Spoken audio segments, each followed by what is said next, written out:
Hi, thanks for tuning to my YouTube channel. What's that girl doing now? We're going to be cooking in my kitchen today. If you're new to my channel, go ahead and hit the subscribe button now. That way you don't miss my next video. So a couple years ago, I got this newsletter from the Indiana Municipal Power Agency, and in it was a section called the Cooking Corner. And a couple of the employees submitted a recipe. Well, I have this weird thing that I like to read recipes. So I was reading the one, and it was regarding carrots. And most of the recipes you find regarding carrots are glazed carrots. And this one was a little different, so I cut it out and I made it for the first time this Christmas, and it was really, really good. So I wanted to share it with you guys. So I want to say thank you to Janet K, is her last initial, from Covington, Indiana, for submitting this recipe. So let's get started on making this wonderful dish. It is delicious, let me tell you. I got my fireplace going in the background there, see it? Thank you, Netflix. So anyway, to get started, we're gonna have 2 pounds of carrots. So I'm gonna open these up and I'm gonna cut them so they're a little bit smaller and they'll cook a little bit faster. I'm gonna cut these up real quick.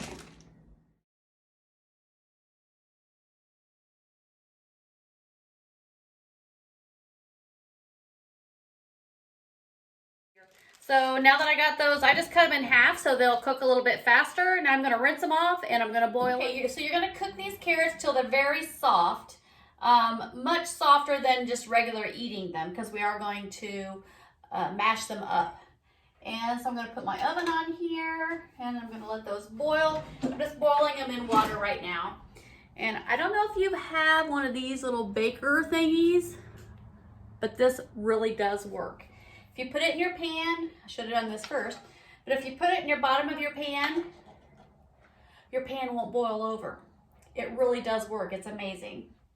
So we're gonna let that boil. That's gonna take a little while. I forgot to put on my apron, so let's put that on so I don't get all dirty.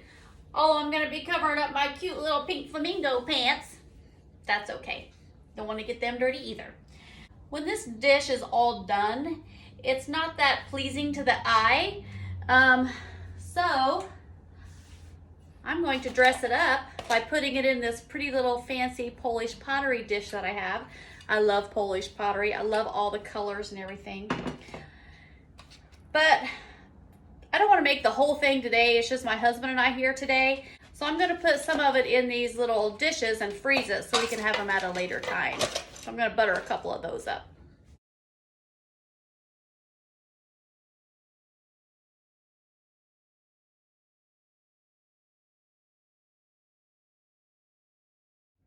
These are done cooking, so I'm gonna go drain them and on to the next step.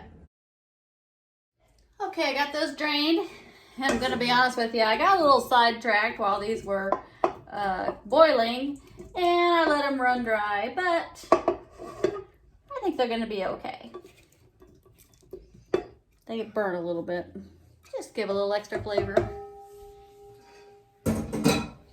Okay, so I'm gonna put those in my KitchenAid, but you can just use a blender or whatever a masher, potato masher, or whatever you want to use. So now I'm just going to, I got my whip on there, I'm just gonna puree them.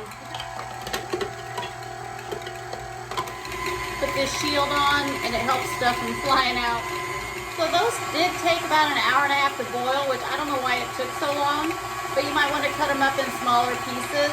And then again, I did forget about them, so maybe they were done earlier. So I don't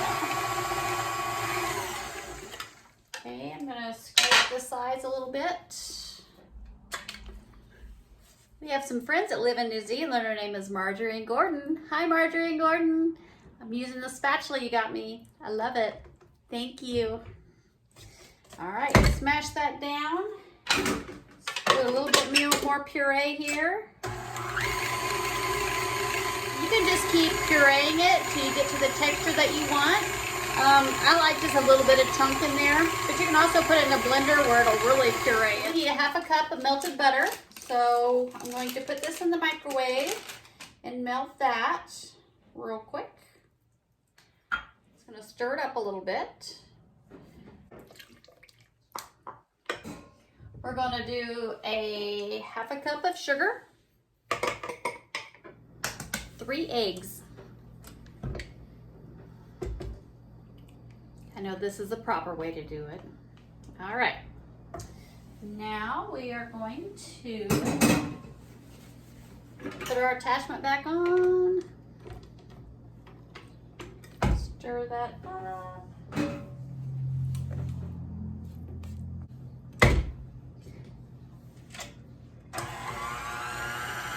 Now we're going to take a large scoop and put it in a separate bowl. And we're going to put 1 tablespoon of all-purpose flour and 1 teaspoon of baking powder. And we're going to mix that up. Okay, then we're going to put that back in the bowl. Let's just mix that up real quick. Then we're going to put 1 tablespoon of vanilla. And this is my favorite vanilla, the Tahitian. Okay, and we're going to pour that in there. We're going to let that stir. Now mine does have little black flakes in it. That's where I burnt the carrots. So you may want to pay a little closer attention to yours. Okay, now I'm going to pour it in my pans. Now I'm not going to pour all of it in here because, like I say, we're not going to eat all this tonight. Just kind of spread it around. And I'm going to pour some in my little pans.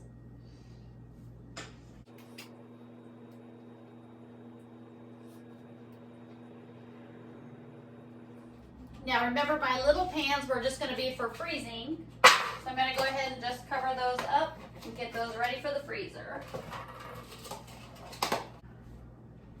So we can have some carrots another day. As you can tell, I'm not a chef. Okay, smooth that out. The directions say to put it in a 9x13 pan, but like I say, I have this nice pretty dish, so I'm just going to use that. And bake it on 350 to 40 to 50 minutes. So let's put it in the oven.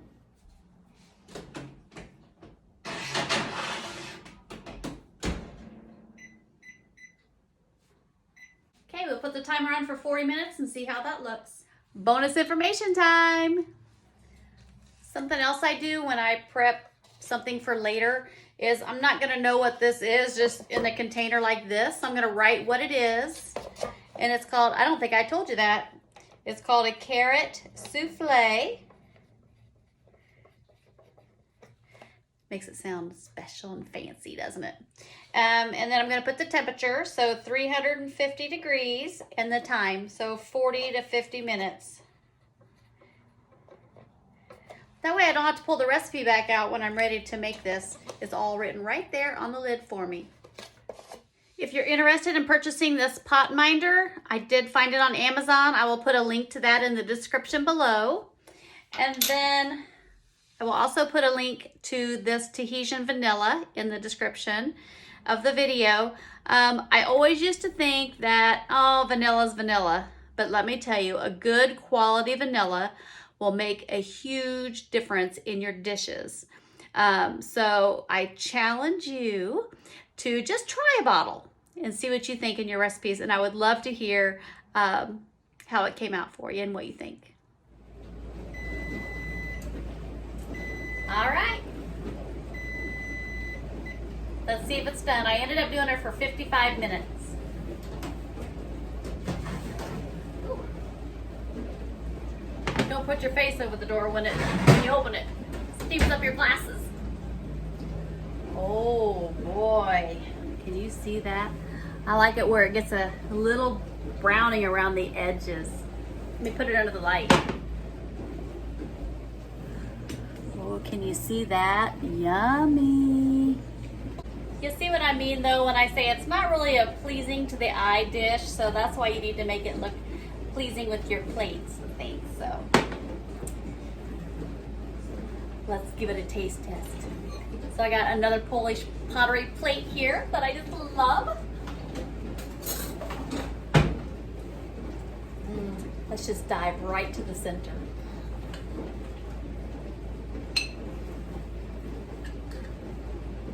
And I'm not bashful. Let's get a little bit of that edging. It's gonna be very, very hot.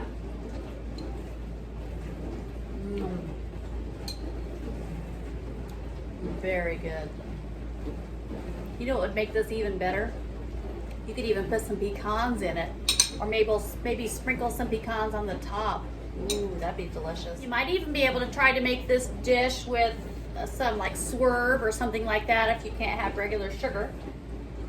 I'm sure it would taste just as good.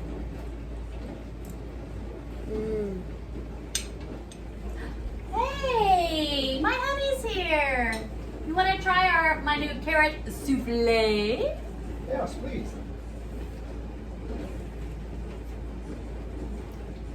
What do you think? Now, truthfully, that is delicious, and it was better even than last time. Yay! Thank you, honey. Thank you. True, honest opinion. If he didn't like it, he would tell me. So my honey here took my advice and put some pecans on the top of it and gave it a shot. Tell me your opinion about the pecans added to it, honey. Well, if there's any way to make this better, it's to add some pecans on the top of it. Delicious, really. Thank you. You're welcome. Thank you. And I tried it too. It really does take this carrot souffle to the next level. So give that a shot. So the thing that I like about this dish is that it does not have a strong carrot taste. So even if you don't have a particular taste for carrots, I think you're gonna really like this. So give it a try. I'd love to hear your comments on what you think. I hope you enjoyed this video. If so, don't forget to click the subscribe button below. That way you don't miss my next new and exciting video. And I will post the written recipe on the description of the video below. Thanks for watching. I'm gonna finish this. I'll see you next time.